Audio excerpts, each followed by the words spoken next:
bersami waktu hijab di Dr. Yu,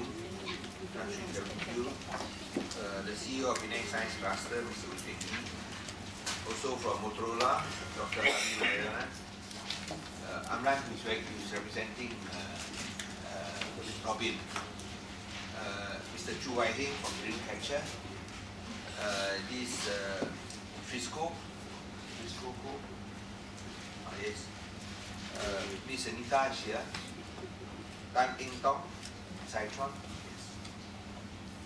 And of course all the members of the Penang Science Cluster, Mr. Chu, Mr. Lim, who are gathered today, and Raj, of course, from NI, Wilma.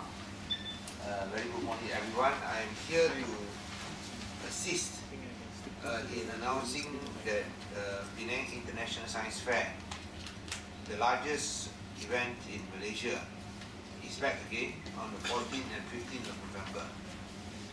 This is something that I think all kids who are interested in science has been waiting for in keen anticipation, because every year the science fair has exceeded expectations, and this year I think it promises to be even better. Correct, Amri? Yes, definitely. So we are waiting with keen anticipation. Everyone is working very hard. They're all tingling with excitement. So I think you will be able to let the audience or those who come in literally tingle, not just on paper, but literally tingle, feel it, feel the tingle.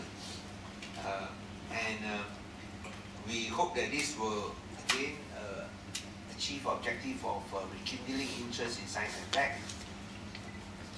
Bearing in mind that our key theme for the Penang Science Cluster is, of course, our Penang Science Council or Cluster, what you call it, is inspiring in innovation.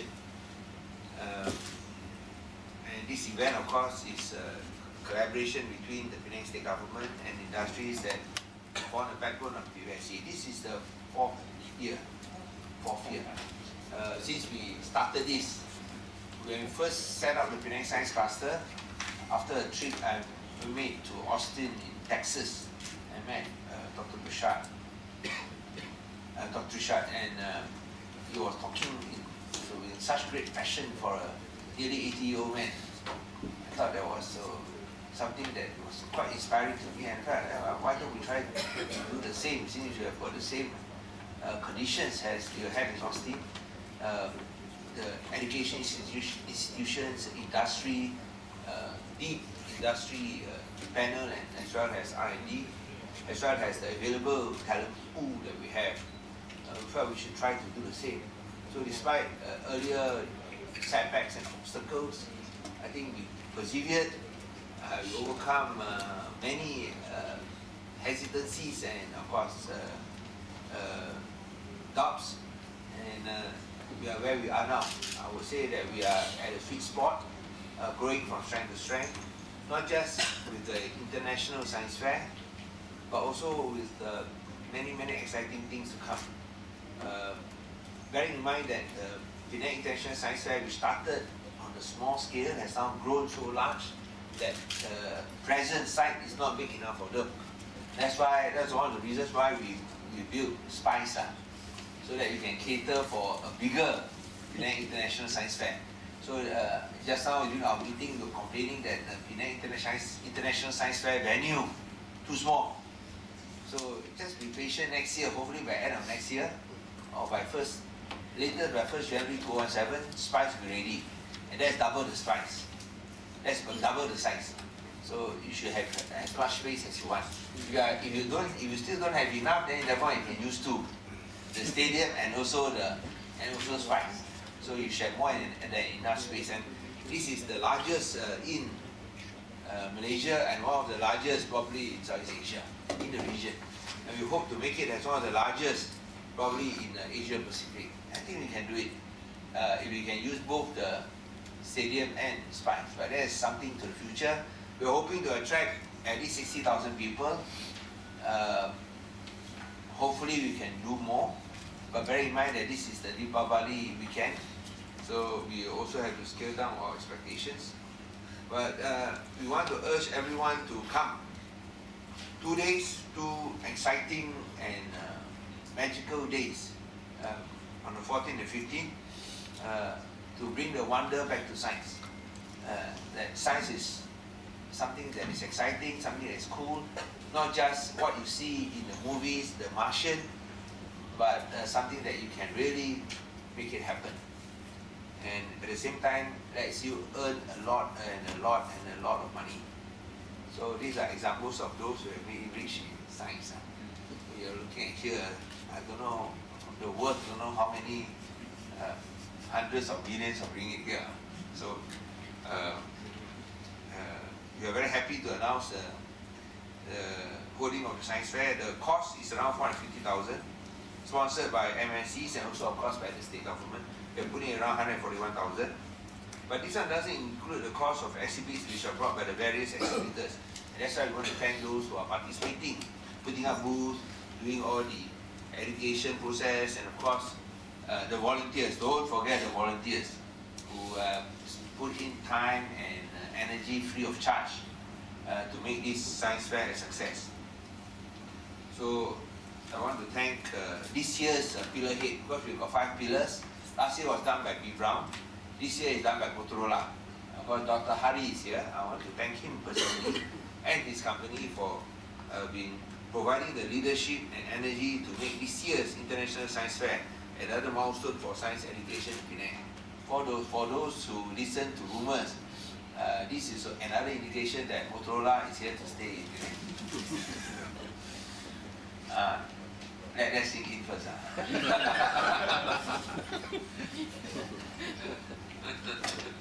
Now, as I said, this is our 4th year.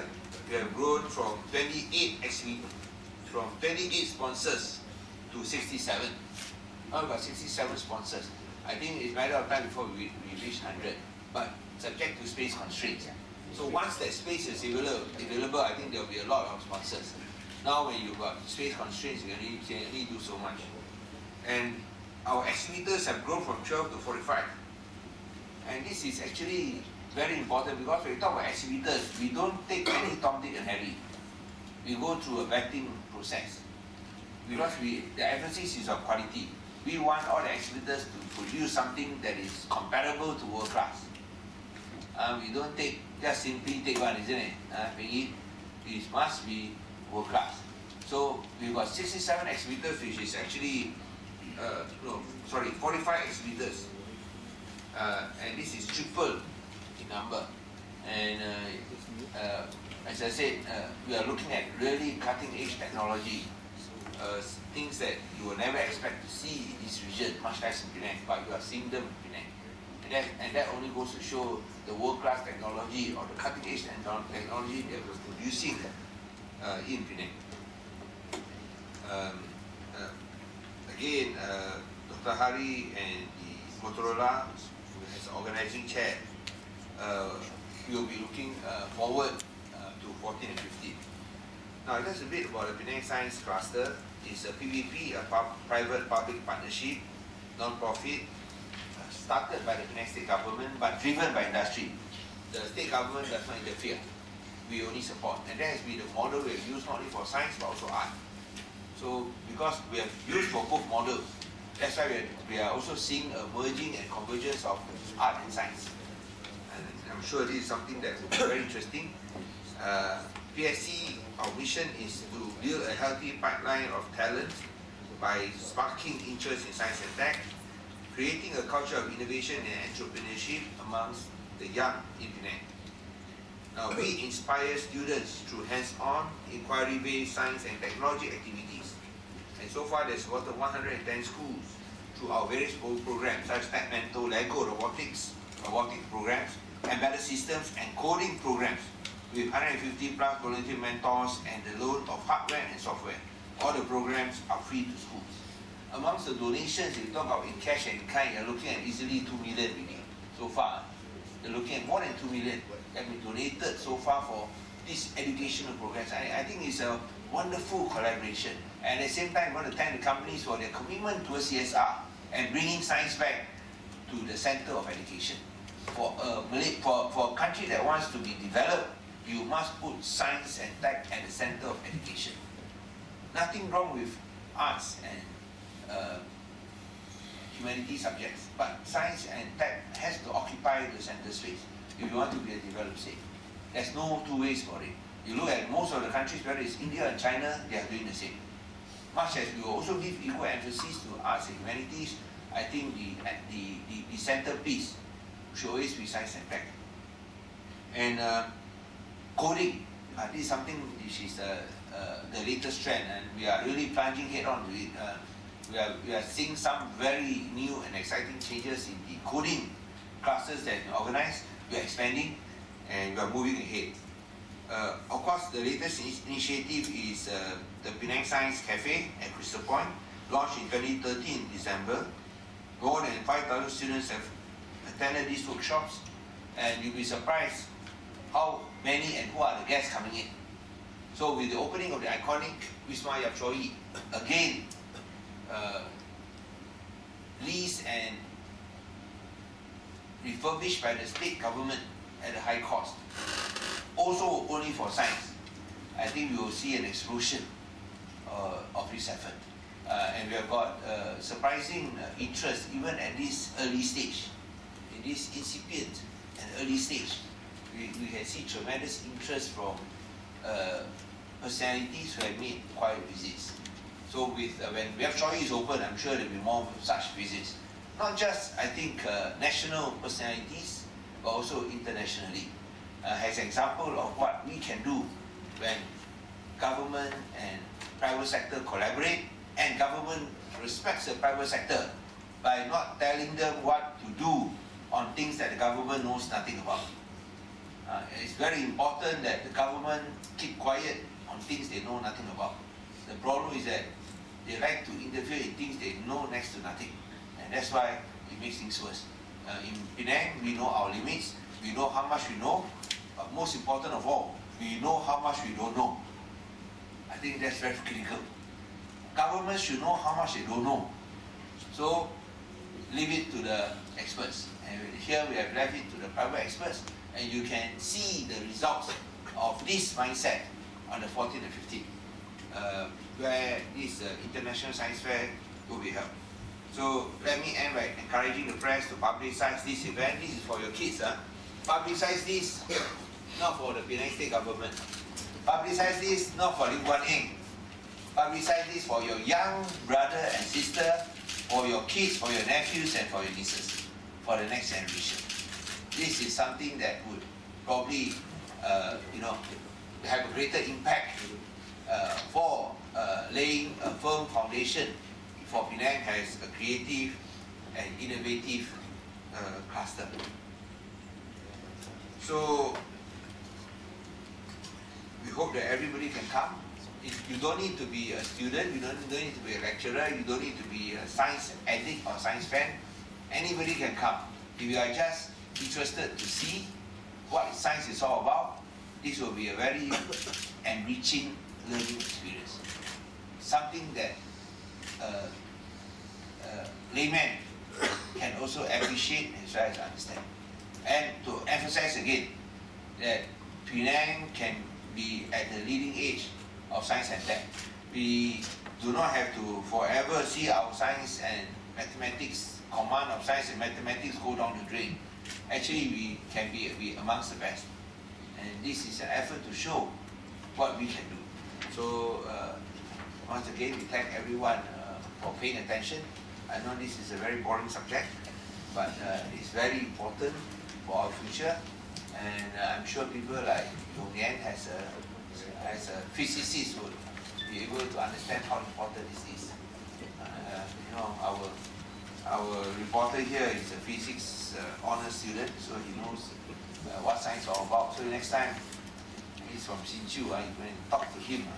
He'll be able to do a very, very learned and very, very comprehensive and knowledgeable write-up. And he knows how important this is. How important this is in here. So please please help to publicize as it for our kids' future. Okay, anything to add? Okay, so I think this is going to be a very exciting event, so we'd like to press again, encourage the press to help us by spreading out the message. So at this point, let me invite Frisco from Motorola, who is organizing this year's Penang Science Fair, to tell us a little bit more about the event. The arena as well as the concourse. So I think it's going to be an exciting event, and I hope you will encourage all your network and friends to join us there on November 14th and 15th, Saturday and Sunday next weekend.